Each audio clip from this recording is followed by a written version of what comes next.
Hello বন্ধুরা, কেমন আছো তোমরা সবাই? আশা করি তোমরা সবাই ভালো আছো। নতুন একটি ব্লগে তোমাদের সবাইকে অনেক স্বাগত। জানো তো, আমার মনে হয় যে বৃষ্টি হলে কেউ খুশি হোক না হোক, সবচেয়ে খুশি কিন্তু গাছেরাই হয়। আমার মনে হয় এই গাছেরা কিন্তু এই দিনগুলোর জন্য অনেক অপেক্ষা করে থাকে যে কখন বৃষ্টি আসবে, কখন বৃষ্টি আসবে। আর যদি এরকম পর বৃষ্টিহীন দিন চলে, তাহলে তো সেক্ষেত্রে বৃষ্টি হলে গাছেদের মজাই মজা, তাই না বলো?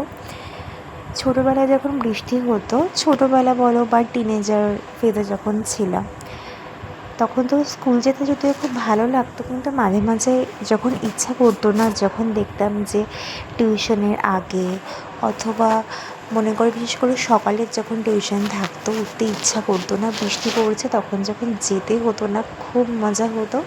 আর অনেক সময় যখন স্কুলে যাওয়ার আগে এত বৃষ্টি হতো যে স্কুলেই যেতে পারলাম না, সেটাও তো খুব মজা হতোই। আবার তার থেকেও হাজার গুণ বেশি মজা হতো যখন টিউশন থেকে ফেরার পথে বৃষ্টি হতো, বন্ধুরা থাকতো, মজা হতো। ঠিক তেমনই স্কুল থেকে ফেরার পথে যখন বৃষ্টি হতো, তো সবার সাথে মজাটা ভাগ করে নেওয়াটা কিন্তু অনেক বড় বেশি ভালো লাগে, তাই না বলো? যাই হোক, তোমরা তো দেখলেই সারাদিন কী করলাম। যাই হোক, আজকে কিন্তু অটো করে যেতে হয়েছে, কারণ বাসের জন্য অনেকক্ষণ ওয়েট করে বাস পাইনি, তাই জন্য আর বেশি দেরি করলাম না। আর দেখো, আমাদের এদিকে কোয়ার্টারে কিন্তু এরকম একটা প্লেগ্রাউন্ড করেছে, কি সুন্দর একটা পার্ক মতো করেছে, বাচ্চারা দোলনা চড়ছে, স্লাইড চড়ছে। আর আমাদের বাড়িতে দেখো, একটা বাইরের বিড়াল এসে আমাকে দেখে পালিয়ে গেছে, ভেবেছে আমি মারবো, কিন্তু আমি মারি না।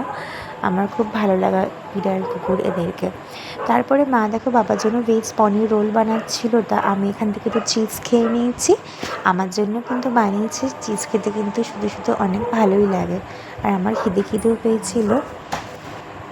আর এদিকে দেখো, আমার নিতামা ভাবছে যে ওকে যদি আমি একটু এগ রোল দিই, সরি এগ রোল না, কি বলছি, ভেজ পনির রোল।